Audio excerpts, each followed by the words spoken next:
one, and welcome to the first That Karate podcast of 2022. My name's Liam Gallagher. I'm Sean McLaren, and today we have Jim Ross. We're not editing it.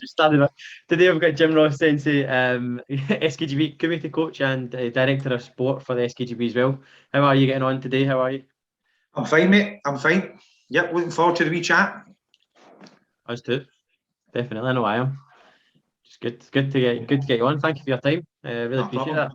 Not a problem. Really appreciate that. For those that don't know, Jim Sensei, they runs Yamakai Karate Club, yes, and committee coach for the SKGB as well. Very heavily involved with that. I think we're going to be talking a little bit about that today, I think, as well. And he's been training for a long and teaching for a long time, I think. Well, too long. Way before you were born, Sean. That's a problem. That's long. 30 years that is. It's longer than that. Is it? Wow. I started karate in 1975. So even I'm saying, geez, pardon me. I mean, I'm usually the one about the jokes. I started in karate in 1975. The day England beat us 5-0 at Wembley, that's the day I started karate. Was it because of that you started karate? Was that? No, the class was at 10 o'clock in the morning. The kick-off was at 3 o'clock in the afternoon. So no, I can't even say that was to do with it. Do you know what I mean? That's the very day. That's how I remember it. It's because England gave us a bit of a going over at Wembley. Wow. Nice. That's a lot of time. What got you into it? What made you decide to go? The usual, in those days, there was only one thing, and it was Bruce Lee. I mean, everybody was Bruce Lee mad. Do you know what I mean? It wasn't about tournaments or about. We knew nothing about karate. All we knew was what we seen in the films, the Enter the Dragon and the Way of the Dragon and things like that. And when I started, the classes were just jam-packed. There was no kids classes. There was only, in East Kilbride at the time, there was only 2 kids classes. There was a Budokan, which was run by a guy called, although it was part of the Budokan, it wasn't Mr. McGregor that ran it. It was a guy called Jim Russell that ran it. And then there was the Kobe Osaka. And it was Brian Docker that was running the Kobe Osaka at the time. And they were the only 2 kids classes. You know, the only class we could train in was a Saturday morning. There was nothing else we could train in. But at the time I was involved in football quite a bit as well. So I was in that for a wee while. And then realised football was playing on a Saturday morning. It was games. So my mum asked if I could go to the Wednesday class, the Monday-Wednesday class. And it was Mr. Mack. And basically what he said was, we don't take kids. But I was quite tall for my age. And she says, well, he can't train on a Saturday because of football. And he turned around and he says, well, okay, we'll let you in for a wee while, but at the first sign of tears, you're out. And that was it. that was me. But I mean, it was literally an adult class. It was literally wall-to-wall adults. From like 7 till 9 was white belt to like green belt. That would have been about 5th Q or something like that. And then 9 to 11 was 4th Q and above. And it was, as I said, you couldn't get moving. It was just wall-to-wall adults. But it was in the heyday when karate was really, you know, had taken off because of Bruce Lee. So that was it, really. That's how I got into it. What kept you in it? What kept me in it? What kept you in it? Because so many start, and then so many just, as we know, that some people take to it, some people don't. What kept you in? I actually walked away for a wee while, Liam. I walked away in the late 70s. I developed an illness. I was off school for a long time. They said it was glandular fever, but I think it was more than that. And I was off for ages. I just sat my brown and white belt, and I just basically collapsed. Tiredness. I was out for a good 1.5 to 2 years, and when I went back, I went back to a guy called Eddie Welsh, who used to be with Mr. McGregor, and by this time he'd moved on to the SKI. He'd moved on to Mr. Asano's group, and it was kind of the same in the early 80s. It was much of a much, and then the tournament scene really kicked off in the early 80s. And I'll be honest with you, that's probably kept me in it more than anything, was the competition scene. The more and more I get involved in that, the more and more I became obsessed with it. That's kept me going, pretty much. Don't get me wrong, I know we've had conversations in the past, Liam, about Shotokan and different things like that. I'm still very much a Shotokan man. But we don't do much basics in kata until about 5 weeks out from my grading, and we only have 2 gradings a year. So we don't do an awful lot of basics in kata. Certainly from secondary school and above. The kids do quite a bit of basics and things like that. The under 12s do quite a bit of basics, but the older ones don't. And it's definitely been the competition scene has kept me interested, to the extent that I've stayed interested. Had I not went full time, would I still be doing karate? Probably aye. I probably would be training somewhere with some wee club somewhere, doing something, but maybe not as often as what I've been involved over the years. I think it's just something that's in your blood. You just want to do it. Yeah. I mean, you just want to do it. So as I said, competitions is what keeps me going. Fantastic. I think Liam's going to kick us off for the first question. We're getting on. Okay. All right. Okay. I've got it on my phone. You have to give me a second here. Right. It's right. So you are also the SKGB director for sport. Yes, which is I'll use Sean's word. Fantastic. The directorship thing came because Paul approached me about it a number of years ago, and really I just liaison between the squad and the board of directors. That's my main remit. And for a while there, I was looking at some of the kata as well, but by and large, I kind of liaison between.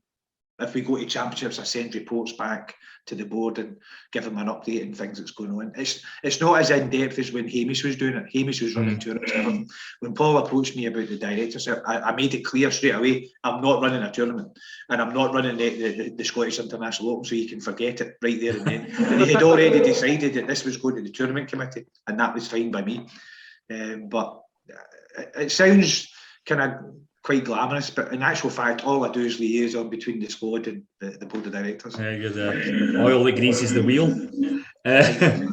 So, seeing that, obviously, we've kind of seen it's been out on social media, so we're not breaking any rules by discussing it. There's been advertisements for new coaches for the SKGB and for the coaching setup. Why is that? What's going on? I think it's progression, Liam. I've been involved with the national squad now for, I think it's about 12 years. And I'll be honest with you, when I became involved, when I first applied to be national coach or part of the coaching system, I genuinely didn't think they would allow me anywhere near it, because I had previous history with the board. I'd done a few silly, naughty things and got myself into trouble. So I genuinely didn't think they would allow me anywhere near it. But I was really surprised when they did it. And the ones who applied at the time was myself, Rab Frame, Chris Coulter, Stevie Adams. Hamish was still involved. Davey was still involved to a lesser degree, and Jerry was the main coach. Jerry still being the main coach just now. And the system that we've got in place, to a degree, has worked over the years. We have had success. We have had medals. And the group of guys have bonded really well. We got on well together. We work well together. We bounce things off each other together.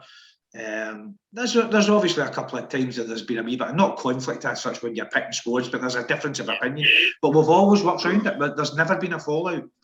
We've had such a good rapport amongst us that it worked for quite a long time. And then when COVID kicked in, I mean, pre-COVID, the last tournament we went to was the European Championships in Hungary, where obviously Corey Fatal took gold and Niamh Junior took silver. Yeah. We were probably at that point at the best place we had ever been, because we could actually see progress going in towards the senior ranks, because we could see ones coming through who, the way things had been going, they were definitely heading in that direction. And then obviously we've had COVID, and that's just blew everything out the water. So we had a chance to sit back and think about it. You've got to bear in mind, Jerry's been in the job. I was at the meeting the night Jerry was appointed the coach. I think Jerry's been the coach for about 25 years nearly. That's a long time to be a national coach. Yeah. Davey Coulter's been around longer than that. I mean, I say I started karate in 75. I reckon Davey was starting to make his mark on British and world karate around about 77, 78. So that shows you how long Davey's been around. Yeah. And to have that kind of knowledge with you, to work with that kind of knowledge is phenomenal. I'm sure all the guys would be the first to admit, you know, to have spent 12 years working beside Jerry or working under Jerry and watching him coach and how he goes about things, I would like to think we've kind of learned something of it and we've all improved. But there comes a time when we just have to progress. We have to move on. It's time for the next level. So Jerry and I have been talking about it over the piece over a couple of years. How do we change it? But how do we go forward next? How do we make it so that there's a next generation coming through? And we're quite fortunate because the 3 guys who are going to remain in committee coaches, although they've been with us and they've been part of the same setup that I'm part of for a good number of years, they're still very much young coaches. Chris Coulter's in his 30s, Stevie Adams is in his 30s, Martin Douglas, if he's not in his 30s, he's in his late 20s. These guys are the bases to the future, and they're good, experienced coaches. Do you know what I mean? They know what they're doing. They can handle the situation, so they're going to be the basis to the next step forward. Myself and Jerry and Davey, we're going to move up to a kind of a management structure, overseeing the coaches, and Jerry wants to coach the coaches, especially the new ones coming in. Davey's, he'll be around doing bits and pieces that he still does. He does a lot of he deals with a lot of the registration and things like that. Davey will still do things like that, and he's still around if you need advice and things. Rab's role's going to change a wee bit. He's going to move, be slightly kind of keeping an eye on coaches and making sure things is going to be working. As I said, the 3 younger guys, they will become the main national coaches. At the present moment in time, we've got 2 sessions in Thorsk. We've got an under 13s and a 13 and above. And it's just too busy. We've come out of, when we went into lockdown, we did do sessions like over Zoom, but we didn't do them monthly. We every so often we do them just to let people see we were still here, we were still thinking about them. But we came out of lockdown really quite healthy as a national squad, committee-wise, we came out very, very healthy. I would say we only lost about 4 or 5 or 6 regulars. The vast majority, in fact, if anything, we gained. A lot of people who had been training in Zoom started going to the sessions. So what we're now going to do is we're going to have an under up to 10-year-old session.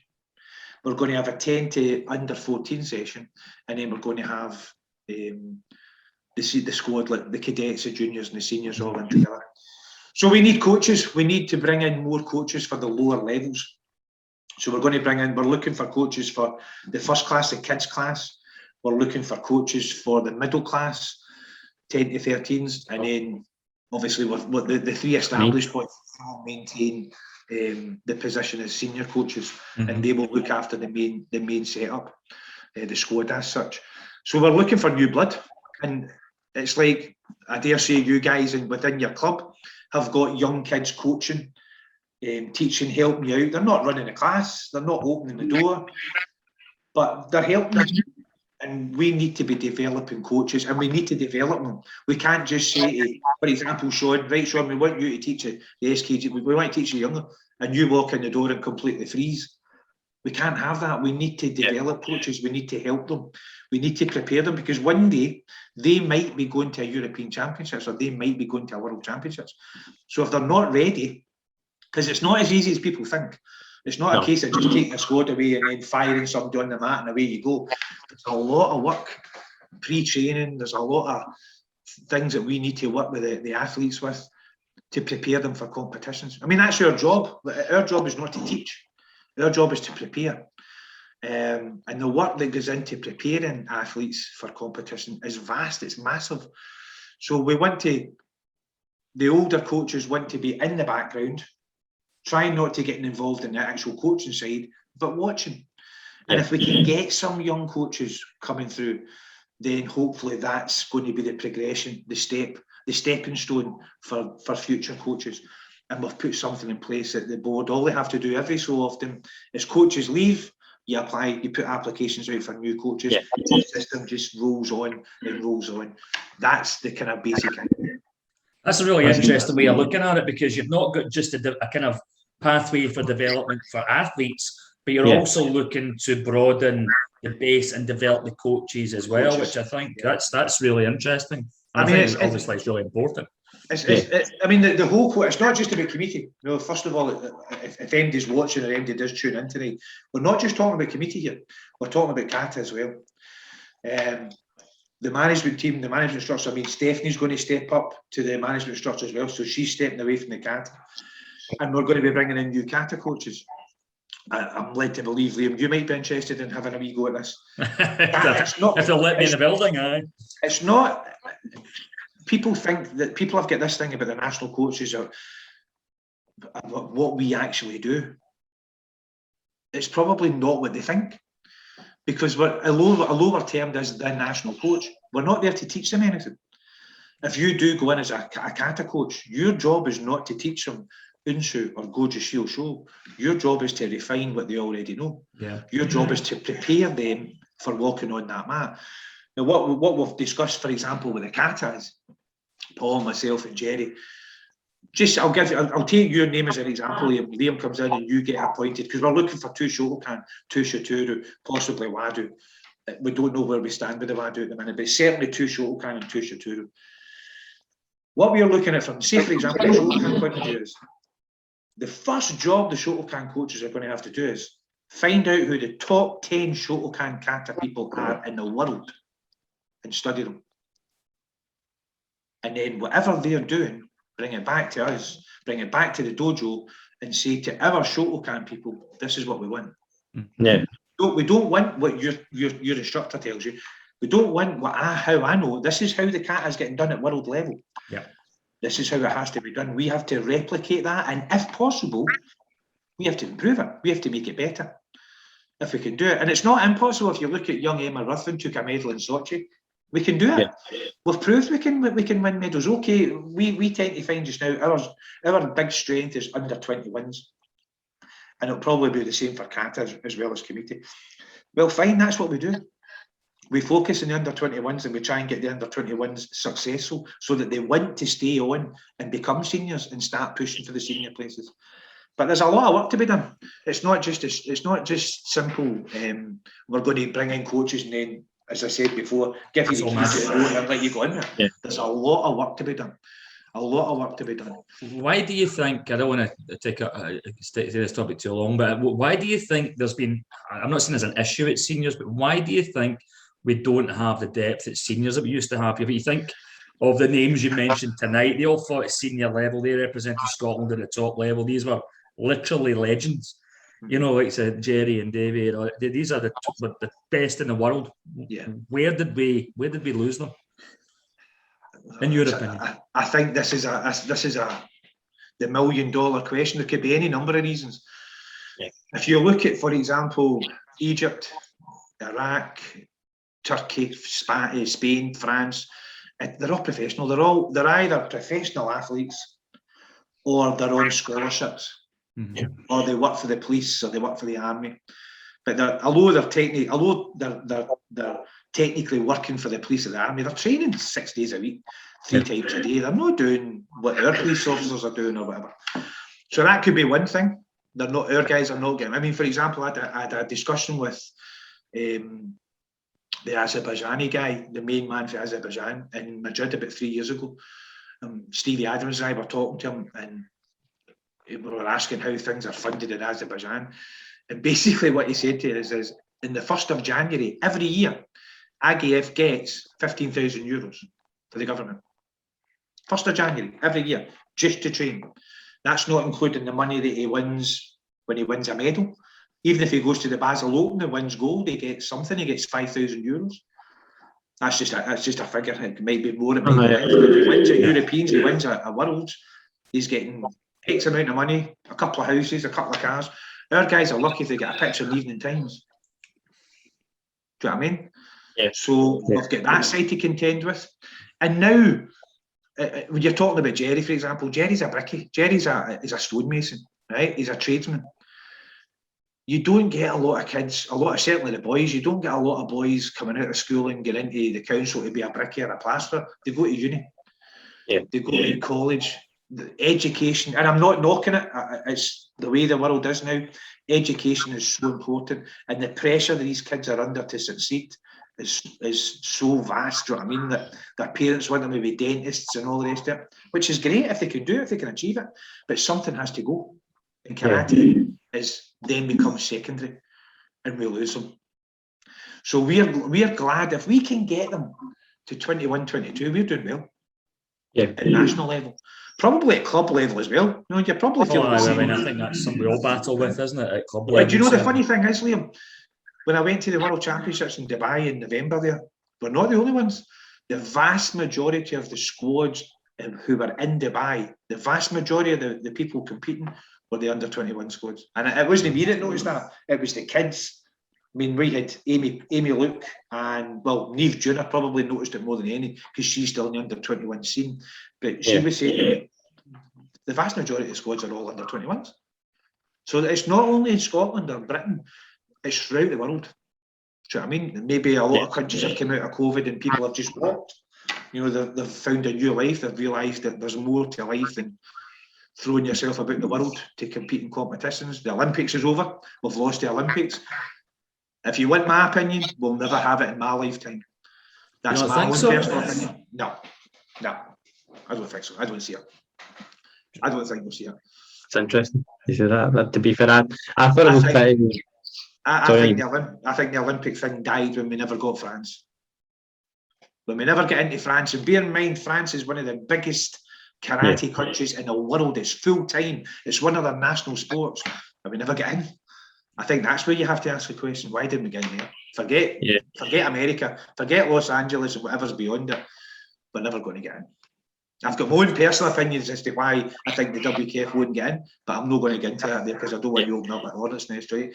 But I would be very surprised if, in my lifetime, karate makes the Olympics. I'd be very surprised. I would like to see. I think the stepping stone is the Commonwealth Games, but seemingly that's even harder to get in. I know, but I think that for me would be the stepping stone. And I know that Terry's trying very hard to get us in. As you know, the Commonwealth Championships are next year in Birmingham. Yeah, so it's just unfortunate it's the Commonwealth Karate Championships and it's not the Commonwealth Games. But I think that would be the stepping stone. If we could get that, I think that might be a good thing. But Olympics, I don't know. I think we've lost. The team's gone. I think it's gone. I really do. I think it's gone. I was training. I just started training as well. I had the Rocky theme tune. I noticed that there in the chest, the way you went like that, and clenched yourself up. I thought he's definitely been pushing weights or popping pills, one of the two. Both. That's good. That's all kind of promising to hear. To be fair, it's the last bit. Well, do you know something? I mean, if the thing about it is, about people don't get this about the Olympics. We lose out as an Olympics. We as a country lose because it's a Britain team. Yes, it's a Great Britain team. So I'll tell you right now, if you want a hot tip, none of the national. Well, I would say probably none of the national coaches want a British team. Jerry doesn't want it. I don't want it. I know the vast majority don't want it because we then don't get, not that you're going to get to send athletes to Olympics now, because you've got all the qualifiers and all the rest of it now. So it's an elite thing. But I mean, if it was still a situation where Britain selected a team to go to the Olympics, you can bet your boots the vast majority is going to be English. I mean, don't kid yourself that Scotland will populate the squad. Don't kid yourself. It's not going to happen. The vast majority would be English. So does it make sense to have a British team in the Olympics? Not for me, it doesn't. Not for me. I mean, again, I'll give you another wee snippet. I got a phone call a couple of years ago, the Olympic Junior Games in Argentina. Yeah. I got asked if I wanted to go and be the coach because the coach who was selected, there was a slight issue with a certain part of his life. Nothing major. But I was asked if I would be on standby, and I said, no, I don't fancy it. I'm not up for it. Scotland, fine. I'll go anywhere and coach for Scotland, but I'm not interested in it. Doesn't interest me in the slightest. Nice. Scotland, that's it. Yeah, no, it makes sense. It makes sense, to be fair. We just kind of what you kind of touched on there as well. Obviously, you just said the last kind of year and a bit, well, there's not been any competitions. To be fair, is there stuff coming up that you can let us know? Or yeah, well, this is we're talking about reconstruction Scottish karate. I think what I'm going to tell you now, I think it's the biggest thing to happen ever in Scottish karate, and I think this is for me is the exciting bit, right? Yeah. And this has been a bugbear of mine for a long, long time, and I'm talking about again, Sean, long before you were born. This has been a bugbear of mine, and you've probably had it yourself. You've had parents have come up to you and said, why, when you go to one tournament, you get this particular section and it looks good, and then you go to this next tournament and you're putting the same kids in against people that are up against kids who there's no way they can compete against them. Yeah. And they get walloped and they lose confidence and all the rest of it. And for years I've said there has to be a structure. I've thought to myself, there has to be a structure where everything is equal, where they know where they're going. So if you go to a tournament in January, in Scotland, regardless of where that tournament is, the kids all go into a category.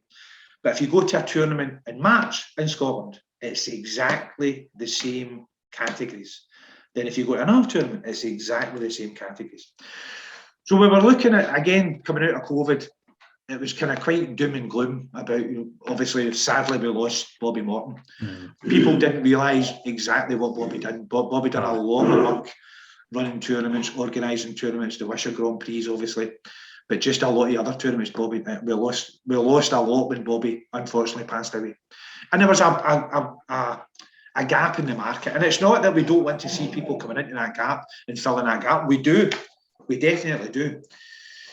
But we thought, and if MD out there looking at this wants to have a go at MD about this, then have a go at me, because this is my idea. This isn't Paul's idea. This isn't Dusty's idea. This isn't the board's idea. This was me that came up with this. So if MD wants to shoot MD down, shoot me down. I said, why don't we take the bull by the horns here? And anybody who wants to run a competition, fine, we're encouraging you to run a tournament. But if you want access to the board membership, you have to put this structure of events in place, the individual categories.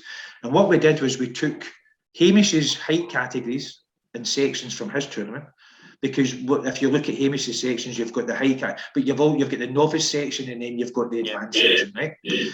So we took that. We've taken the WKF sections, and we've said people can play about with that a wee bit, because obviously we've not got a lot of people to fill all the sections. However, say for example, senior female minus 55 kilos, you've got 3 entries. It must run, but it must run as a round robin, which is a WKF rules anyway. Yeah. So if it's 3 or 4 people, it must go round robin, right? If you have 6 people, you can maybe have 2 have a fight off to get into the round robin, then it goes round robin or something like that. Yeah. And then for the kata, and for the life of me, Liam, I can't remember what the sections are. I wrote it down, but I can't remember. They're on the computer somewhere. It was the same for the kata. We've put in place sections whereby there's novice sections, there's graded sections. It's to make it fair so that the kids get in, have a chance to learn and have good experience about going to competitions, rather than having a good experience one time and then go to the next one and have a really bad experience, then a bad experience. And then we want to know why they don't go to the 4th one, because they're having bad experiences. And you said to yourself about pathways. I only started noticing this when it was in the build up to the Olympics, the pathway. And I thought to myself, I don't see a pathway to the Olympics. All I see is elite athletes going to the Olympics. But we need a pathway. We need to create something that every time a child or a parent puts a child into a competition, they know exactly what section they're getting into.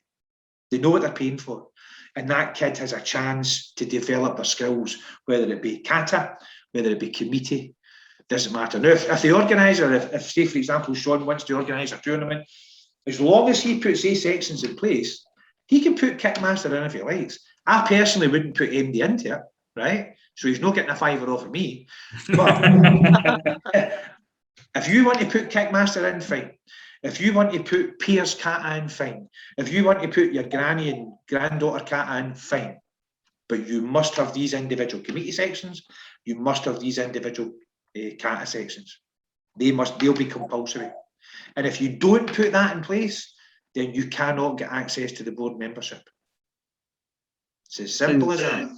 And if MD for the board goes to that, if MD for the board turns around and says, sticks 2 fingers up, well, we're going, then you jeopardise your place in the national championships that year, you'll be suspended from the national championships. And people, that's the one thing that people have, or one or two people have questioned. You can't do that. Actually, we can, because it's already in place at WKF level. Because if we go to, for example, a WUKF championships, and the WKF find out about it, then the board gets sanctioned. The board would get punished in some way, whether it be a fine or a suspension, whatever, I don't know. So initially, when I said that, there was a few eyebrows went up. And I says, well, think about it. It's already happening at WKF level. We're told we can't do this. So all we're telling the membership is, if this championship, whoever runs this event, if they do not have these categories in place, then you can't go. We're not allowing you to go. And if you decide to go, yeah, if you decide to go, and I mean, initially people kind of might think, well, that's a bit harsh. But see, 5 years down the line, you won't think that way because you'll be used to it. It's the same as when the referees bring in a new rule, Mabobi. When Mabobi came in, everybody went, "Oh, you're having a laugh," right? Yeah. 3 years down the line, nobody thought anything about it because it's the rules. You just get used to it, and this will be the same. There's always resistance to change, isn't there? There's always resistance to change. And do you know something, Liam? The Scottish are the world's worst. They'll no change their window cleaner. So it's really difficult. The Scottish nature is they hate change because they feel insecure about it. It's one of our traits. So yes, there'll be a few people will raise a few eyebrows, but I think, me personally, I think this is the biggest move ever in Scottish karate. Now, you take the squad side of it. Well, for years, we've been watching kids, for example, Corey Fatal, Neve Junior. Now, if anybody thinks the national coaches haven't seen these kids coming through the ranks, then they must think we're blind, because we've been watching these kids for years. But now, not only can we see these kids coming through the ranks, these kids can now start to plot a pathway, whether it be kata, whether it be committee, they can plot a pathway through. Now, like I said, the senior categories, initially, for the first 5 years, might not be heavily populated. But if we can build confidence, and it goes back to what you were saying about why do people leave, if we can build confidence in young people, and they come through the ranks, the different age groups, into cadet, into junior, into under 21s, and that confidence is started for day one, maybe, just maybe, we might keep them in, so that you have senior categories. I mean, I remember days going to competitions. The senior male under 75 kilos had 3 sheets. Now you're lucky if you get 3 people. Yeah. Do you know what I mean? We'll never get that again. We'll never get that again. I understand that. I get that. But what I would like to see is the majority of the senior sections in 10, 15 years' time have got a dozen to 16 people regularly fighting in it. Surely that's got to be healthier than what it is just now. And if we don't start it, if we don't try something, and this is a 3-year kind of project, this is a 3-year plan. Within 3 years, we're going to sit, well, between now and the 3-year period, we will sit and look at it, we will sit and tweak it, and we'll sit and talk to it. We want to bring, once we do get back up and running, and when I say that, I'm talking about the competitions. Whoever runs competitions, when we get back up and running, we want to bring the competition runners in, the organisers in, and say, right, a year and a half, 2 years down the line, how do you think this went? Do you like it? Do you think we can tweak it? Have you got an idea that we've missed? It's not, we don't want to sit and dictate, but we realise that we have to start somewhere. Because if we don't start it, nobody else will. There needs to be leadership as well, though. Exactly. There needs to be leadership, right? Or it's just, it becomes the OK corral, doesn't it? And it needs to be, if everybody has the same rules, everybody can kind of click in behind it. And then, as you say, you can assess it in 3 years ago. That didn't work.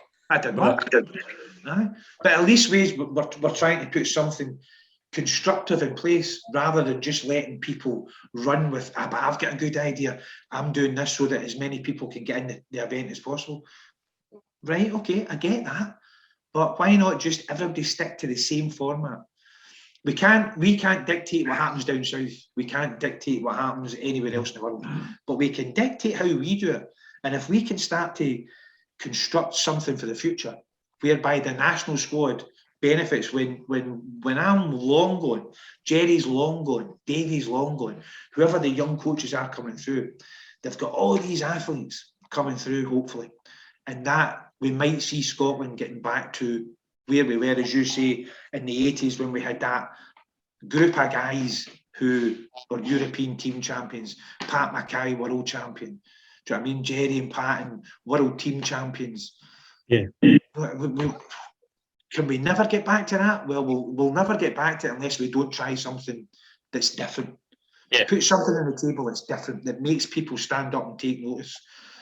It might work, it might fall on its face, but if we don't try it, we'll never know. So this is the time. This is the time to take the bull by the horns and just go for it and see what happens. So from an instructor point of view, I think it's because I've got guys who they're brown and black belts but never competed before. So in the old format, they'd be thrown in with all the other brown and black belts. Do you know what I mean? So, and just as that kind of 3 separate sections for the national squad as well, is obviously giving them more opportunity to train with other coaches that are not me or not Liam or St. Paul as well, you know. And then just having that regular competition, as you say, I have it all the time with some of my parents, like what they're doing, what events this, why they're here, what they're doing. Whereas if, as you say, if there's just the same thing every time, at least they'll understand and they know, and hopefully they'll enjoy it and have a regular.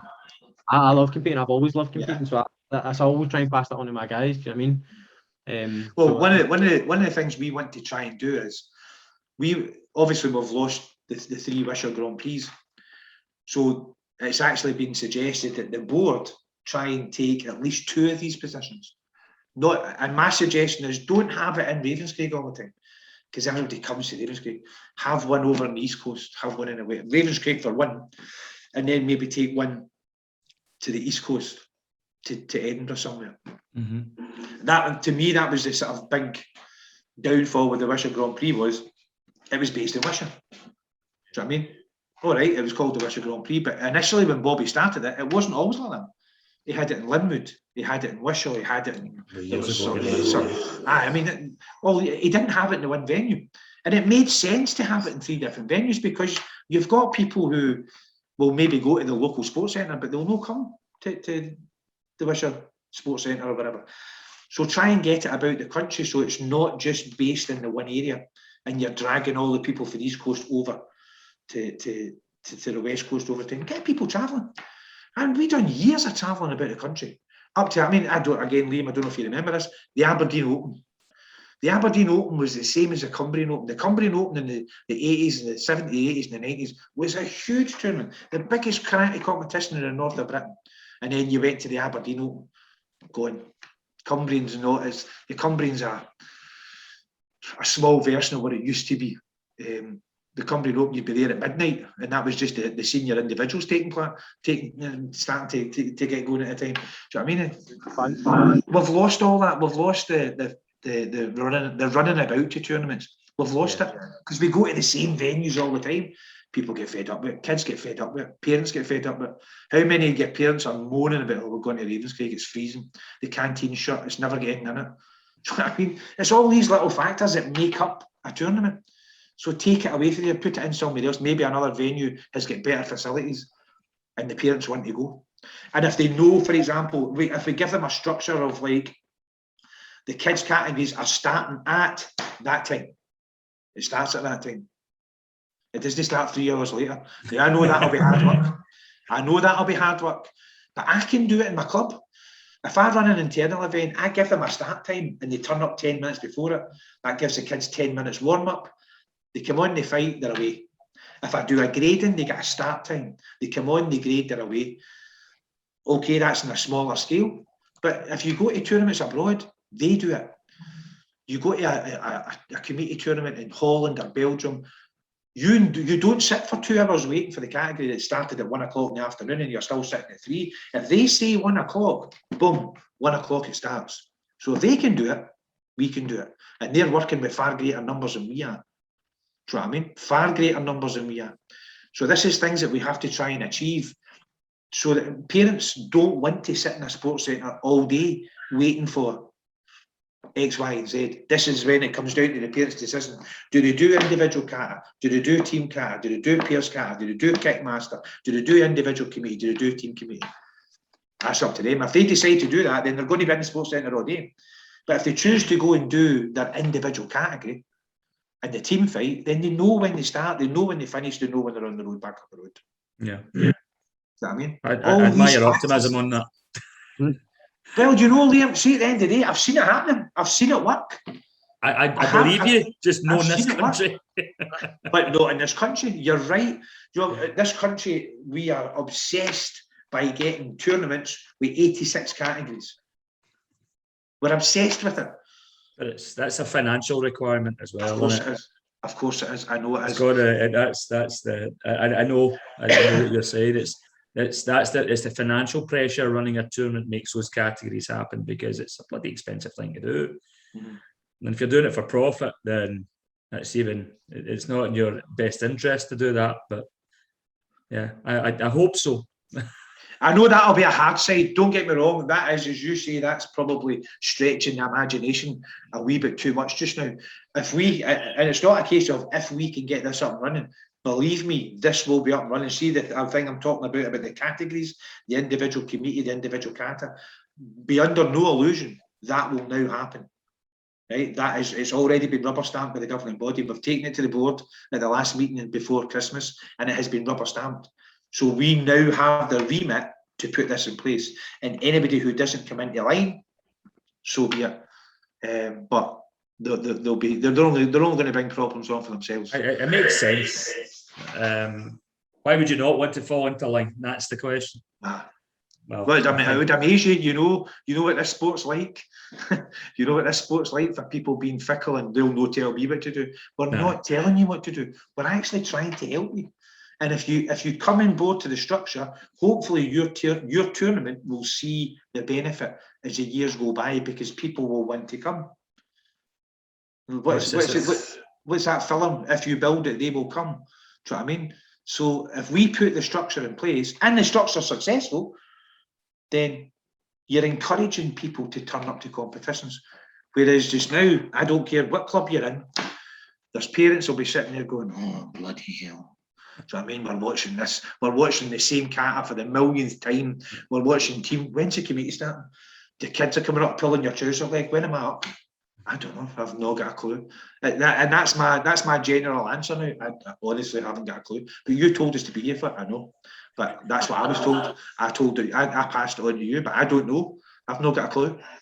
I'm waiting for it the same as you're waiting for it. Yeah. Do you know what I mean? So, I mean, there's aspects. Sports data, life would be easier. Well, this is it. Sports data is going to be, it'll play a part in it, because we're going to encourage people to try and do it, put it on sports data. Do you know what I mean? The board ones will certainly, any of the ones, the tournaments that the board run, will go on sports data. And the other thing that I was talking to Sean about questions and things like that. The next part of it is we've put out, I think, applications for a new committee to organise the tournaments.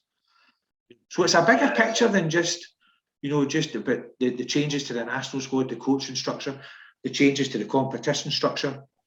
It's also about getting people on board who want to help organise it. Yeah, obviously, when Bobby was here, Bobby and a few other people done it all. But we want to try and get it so that there's a maybe maximum 10 people involved, but no more than 2 people from any given association. Right, so that there's no one group pulling it in one direction, and they'll be given a remit what they've got to do. They'll be given a remit. Even the referees, believe it or not, and I'm not going to get into that just now, but the referees' remit is going to change as well. That might sound a bit stupid, because obviously they're going to referee, but the referees have a lot of power at competitions. That's getting taken away from them. They're there to referee. And again, I'll go back to Sean. If Sean ran a tournament, if Sean wants his tournament to be successful, he needs referees. So he comes to the board.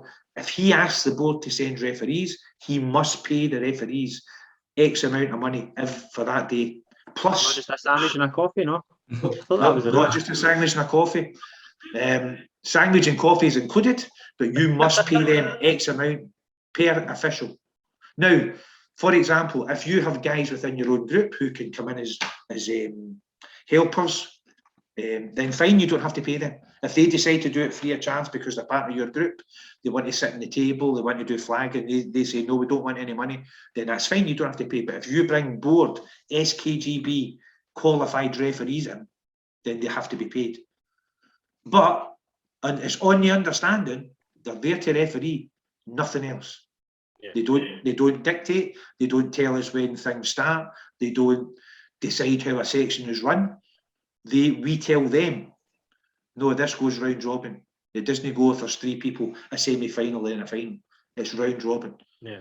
Right? So there's things going to be taken, some stuff going to be taken away from the referees. That will be no longer their remit. Their remit is to referee, as long as they're getting paid.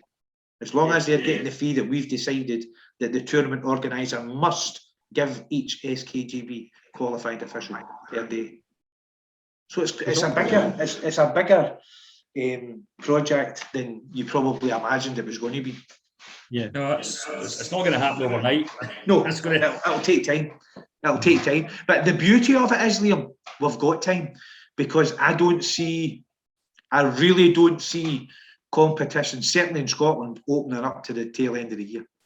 No, I don't see it. I don't see where. Tell me where it's going to happen. For example, Ravenscraig. I get my booster at Ravenscraig just before Christmas, and it's still getting used as a COVID centre to get boosters and jags. So what's the chances? And it's in the hall that the Scottish was in. Do you know what I mean? So what's the chances? Okay, you can get the wee hall where the Grand Prix is, which is fine, but you're limited to what you can do in there. Yeah. But the big hall's still getting used for COVID jags and things. As far as I know, Meadowbank's not opened yet. That's way behind time. I know for a fact the hall that Stevie Adams used for the Meadowbank Championships after Meadowbank shut down, they were reluctant to let them back in again, because obviously now you've got all these problems with for example, South Lanarkshire Council have said they're not letting external events into the halls now till the end of January. I mean, that could be prolonged to February, to March, whenever. Do you know what I mean? So I don't know how many sports centres are actually up and running as they were pre-COVID. no. Without a venue, you don't have a tournament. It's all very well saying you need the referees, you need the fighters, but first and foremost, you need a venue. So tell me where the venues are, and we might be able to go and book it. Because the competitors are here and ready to go. The coaches are here and ready to go. We're all here and ready to go. It's been proved. Cumbrian Open, we all went down there. We went down to Worcester in great numbers to go and compete. So the competitors are more than willing to do it. But unfortunately, the infrastructure that we need to be in place isn't quite ready to start up again. And that's why I'm saying to you, I wouldn't be overly surprised if there's not a great deal of movement between now and... I know there's one organised in Scotland. I'm sure you know Chantel's talking about doing one in February. But whether she goes along with this or not, we don't know yet. She knows about it. Chantel and David's certainly on board about it. They know about it. They know they have to do it. And I hope they do, because I've tried to say to both of them, you could be the show. You could showcase what we're trying to do. You could be the first person in Scotland to showcase what we are trying to do, what we're looking at for the future. And nobody else can take that away from you. Nobody can take that honour, if you like, away from you. You were the first person to put this in place for the SKGB. Thereafter, I've not heard of any other tournaments. I know Stevie Adams is he's hoping to run something at the back end of the year. The WKC have said that they're not running anything this year. I don't know about the wee one down in Stuarty. I don't know how he'll feel about this. And certainly until such times as we can get, as the board, I'm talking about we as the board, is until such times as we can get venues that we think are suitable, then there's no point in us doing it. Yeah. So that's why I'm saying I would be looking at August. Before I think that's going to be probably the north of England, like the Cumbrian, the sort of northeast. You'll see the tournaments opening up again fairly shortly. But I mean, even at that, there's only really the Cumbrian Open has been advertised. Duke's been advertised. I've not heard anything. Well, who would put money in a hall just now? Who would put a deposit down in a hall at the moment? And exactly. And, you know, because you just exactly don't know what the hell's nobody knows what's going on. So certainly, as going back to what you're saying about it's going to take time, I'll go back to what I said. We have got time. I mean, it's not. We've not got everything. We've got the idea in place, and we've got to finalise it yet. This is something that Paul, myself, and Jerry will do in the very near future. We'll finalise it, and then it will be sent out to all associations. This is the prerequisite for any competitions. This is what you must do. This is what will be expected. And then from there, we'll start to, as tournaments open, we'll approach the organisers. Have you got this in place? Yes or no? Yes, great, brilliant. You've got access to the membership. No, you've not got access to the membership. Regardless of whether you're an SKGB member or not, you've not got access. I mean, it is stretching a wee bit further than that, for example. We've already told England that if they run tournaments, if their associations run tournaments, and it's people from out with the WKF are allowed to enter, then Scotland will be told to withdraw all entries. You'll not be allowed to attend. Because there's been, the last Penrith, there was people there, not just from Scotland, from England as well, who were not WKF. And as the chairman has said, and I agree with him, why should they get the benefits of our tournaments when they don't be part of the governing body? I think I agree more on that. Why should they get the benefits? So it's not just about Scotland. We can't tell England what to do as far as running competitions are concerned, but we have told them, and have been told at board level, if they allow non-WKF members in to tournaments, Scotland will be told you cannot attend. So we're trying to sort of get everybody into the way of thinking. Just because a tournament's on, you can't just go there. You can't just. I know there's a tournament organised for Dundee somewhere this year, the WUKF, and already I've heard rumours of people wanting to attend it. You can't attend it. You can't attend it. You put us in trouble. You can't attend it. Yeah. So that sounds a bit doom and gloom. We're getting into No. which I don't want to get into. No, it makes sense. At the end of the day, if you're in the NGB and you join the NGB, you know going in there's a certain rule set. You know the one thing I would say is, because I've been outside. Yeah, so have I. And as you know the rules, and if you don't want to play with them, that's your choice as well. But there's consequences. To be honest, I mean, I say I spent most of my time outside the governing body. I did, because I spent most of it in now, because I came in '97. But up until that, we were part of the governing body, but we just didn't know it. When we were with the SKI, we didn't know we were part of the governing body. Nobody told us. We did get in very, very briefly with UCASCO, but get lobbed out again because the people in charge weren't doing what they were supposed to be doing. So I know how it feels to be on the outside. But when I was on the outside, I wanted in. Yeah. I wanted to be part of it, and I knew there was going to be issues, and I knew I would have to go by what I was told, and that's fine. I knew that, and I went in with open eyes, and I've never been out since, other than a short ban. I've never been in since. I wasn't even a ban; it was a suspension. So, no, as I said, I'm very much pro governing body, because I think. I don't get why we can't get, why people want to be on the outside. And again, this goes back to if we can make the squad more attractive, if we can make the competitions more attractive, then, for example, Paul's got an awful lot of contacts with people in Scotland who are out with the SKGB. Get Paul. He's very good at going to people, and he's very good at promoting. One of his strengths is his ability to promote things, and he's got a brilliant way about how he goes about things. And I've said to Paul, he knows big groups up in Dundee, get over there and show them what we're doing. Try and encourage them to come in. Try and show them that there's more to the SKGB than what they think. Yeah, politics. There's politics and everything, but it's only there if you want to go looking for it. If you want to come looking for the competitions, then come looking for the competitions. Come looking for the squad, and you'll find, hopefully, in 2 years, 3 years' time, you'll find a great wee circuit that's brilliant for the kids to develop and go further afield with their clubs, go further afield with their national squad. And that's ideally what we want.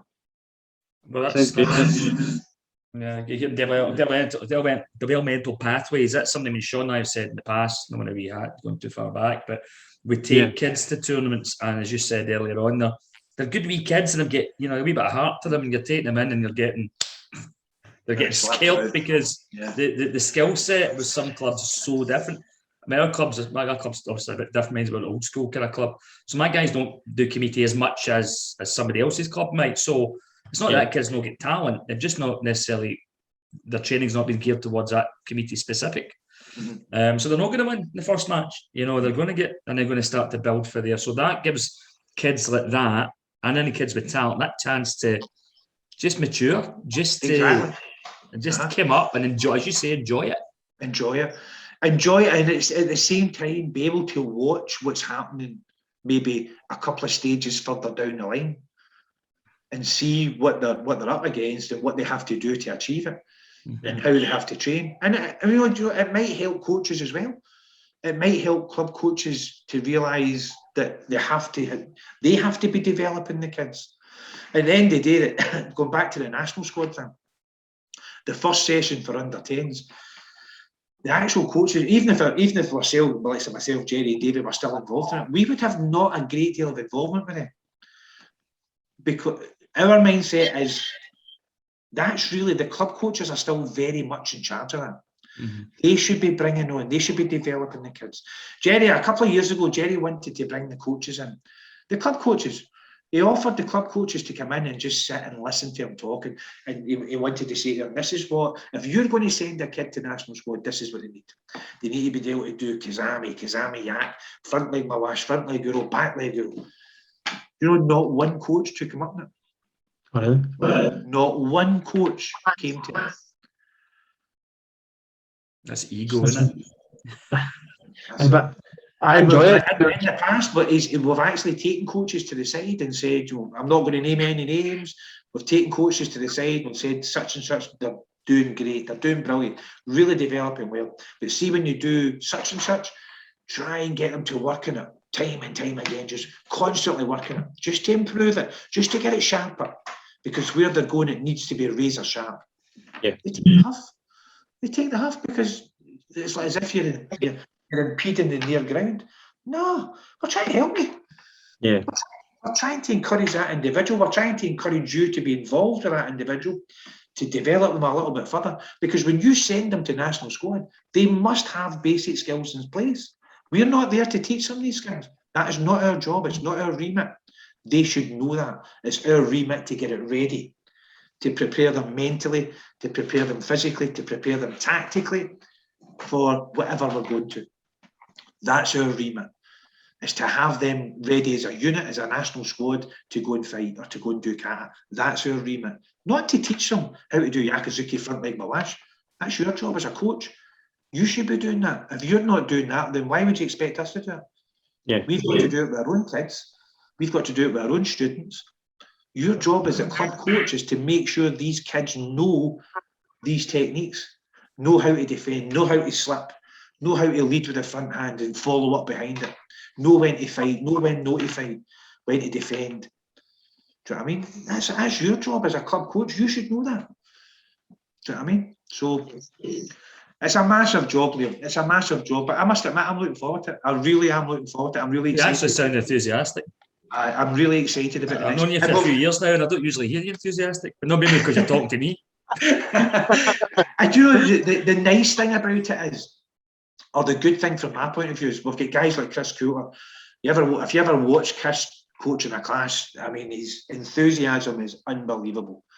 At any level, Chris can adapt what he's thinking to any level at all. Then you've got guys like Stevie Adams, very good technically, very good ideas, nice drills. Martin Douglas has got all the ideas under the sun. Do you know what I mean? He's a brilliant kicker, Martin. You watch Martin doing things, he glides across the map when he's doing things. 3 good young coaches to be the spearhead of what we hope will be the beginning of a new era for Scottish karate. And they're guys who all the kids know. Some of the squad maybe don't remember them fighting, but they know of their reputation.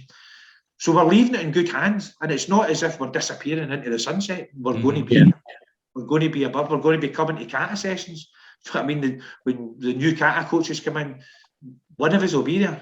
Whether it's Paul, whether it's myself, whether it's Jerry, one of us will be there, not to tell the kata coaches what to do, but just to make sure that they're comfortable with the situation, that they've structured the session, and just help them develop. If they've got any questions, if they've got any worries, any queries, we're there to help them. Yeah. We're there as a stopgap for them to get over the initial issues of being a national coach. Yeah. I see there as well that he's looking for a para coach as well. There's para coaches, yeah. Well, that's something new, isn't it? That's a completely new thing for us. We've never had it before. Yeah. And all these sessions are all going to be based in Thorsk as well, which again is something we didn't have. There was a wee bit of a kind of, why is Akata and Renfrew, why is it not in Thorsk? And it should have been, we should have taken it to Thorsk a lot sooner. So we're now bringing everything into the one building. This will be new. I think there's only going to be 3 sessions this year.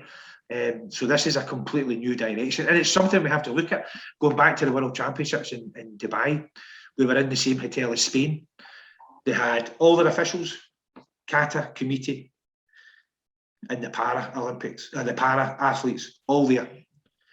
And I sat for a week completely in awe of the unity.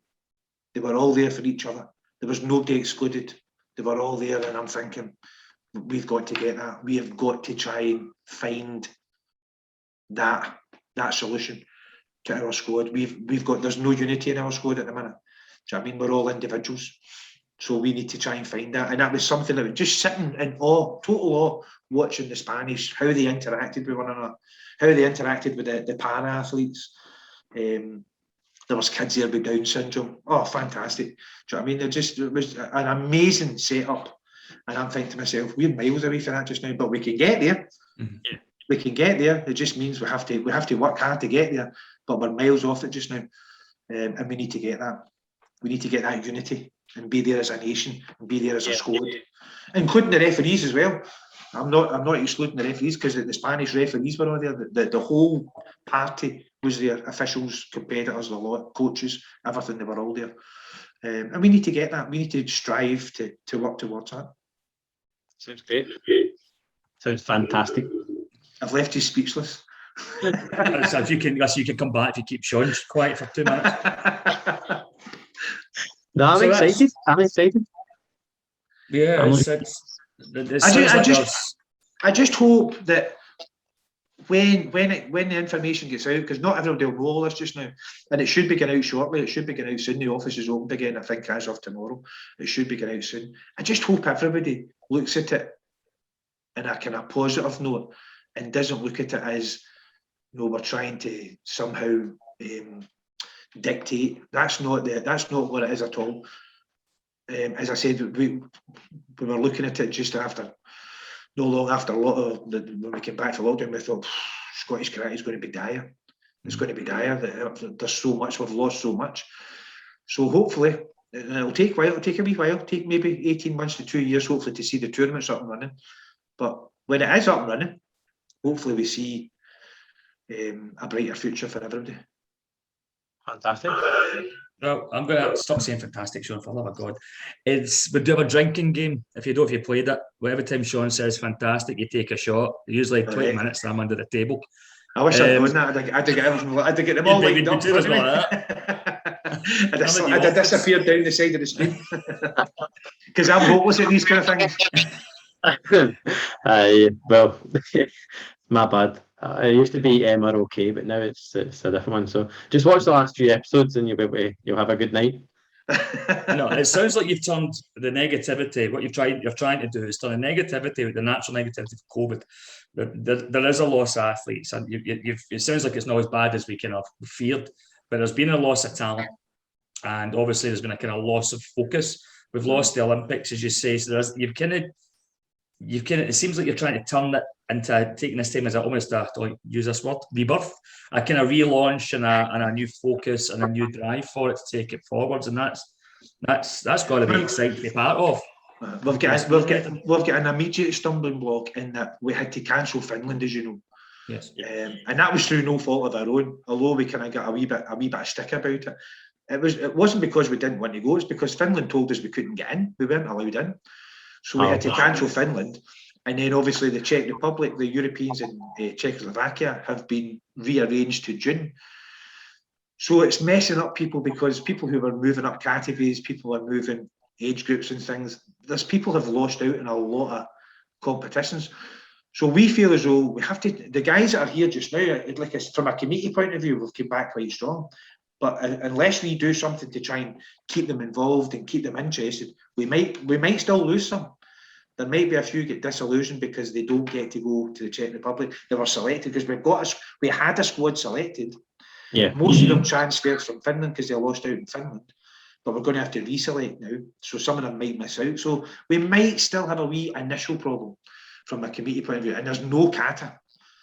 There's no kata selected for Czech Republic. We lost a lot of kata people. Not that the kata squad I don't think was massive, but it had a good basis. It had a good, I mean, the couple of times that I went over, there was a good amount of people there. So it's not as if there wasn't hope that we could have a fair amount of people. But I know we did lose quite a lot of kata. So we're going to have to totally rebuild that. Yeah. But there's no kata selected for Czech Republic. Had it going ahead in February. Now, that might change. It's in June now. It might change. There might be people come back into it, or people come into the possibilities of going. So that might change a wee bit, but certainly going to Czech Republic with no kata going. And I think that's quite kind of sad that we've no kata going. That could be totally down to lockdown. Maybe the kata people didn't deal with it as well as the committee ones did. Maybe it's, I don't know. Well, I know from trying to teach kata via Zoom. I mean, I'm bad enough teaching it in the club, let alone trying to teach it via Zoom. It's a struggle for me to do it that way. So I struggled big time to teach kata via Zoom. I ended up sending out videos. There you go, there's a kata, go and copy it. Because I just couldn't do it in my living room. I just couldn't do it. So we've got a small initial hurdle because I think the Czech Republic will go ahead in June. I don't think there's any doubt about it, and especially with the travel restrictions being slightly different now in Britain. Hopefully the Czech Republic will go ahead, but it might not be as big a squad. Committee, I think we 20 selected for February. It might be slightly less this time. Then again, it might be more. I don't know. Yeah. We don't know. I mean, we might find that other faces appear that hadn't been selected before, and we go in quite healthy numbers. But Liam, do you want to go to Czech Republic, Liam? We're going today. What? That could have pushed me on a wheelchair, mate, at the side. Is that a vetting section? Is there not I can still kick high, mate, but the cardiovascular system's not what it once was. And you got to remember as well, Sean, it's under 21s in June. Ah, okay. Then well, I can go, is what you're saying. The seniors is in May, right enough. The seniors is in May. I think I'm way past the seniors, I know.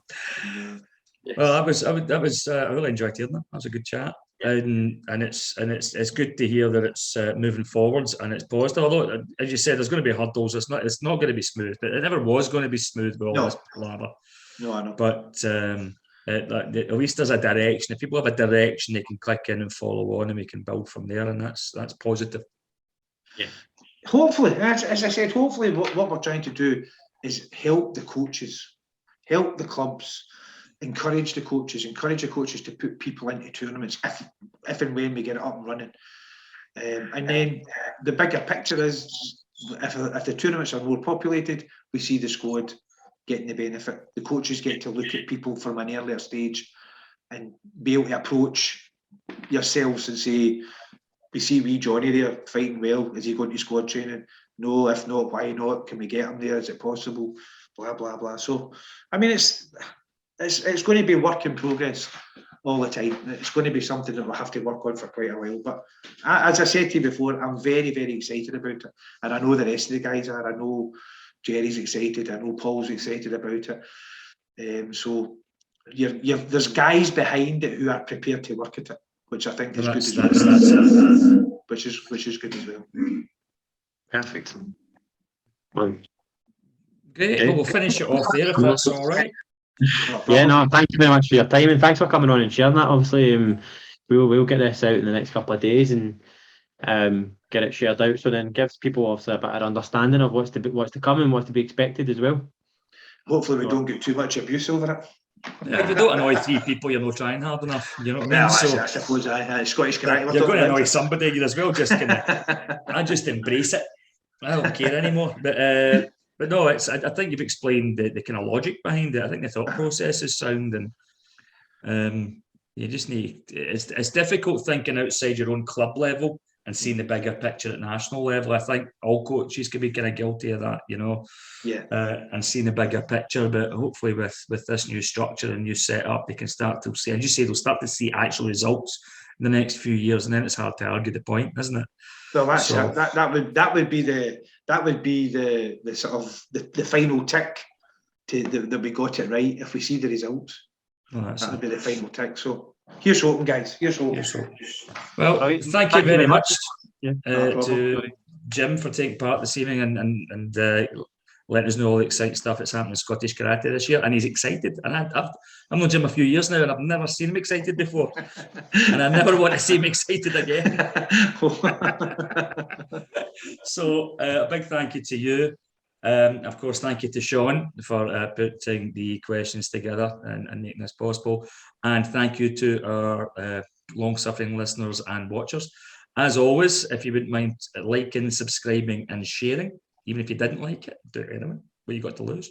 And we look forward to seeing you with another guest on That Karate Podcast. So until then, enjoy your night, take care, and we'll see you soon. Bye-bye. Finishing in 3, 2, 1.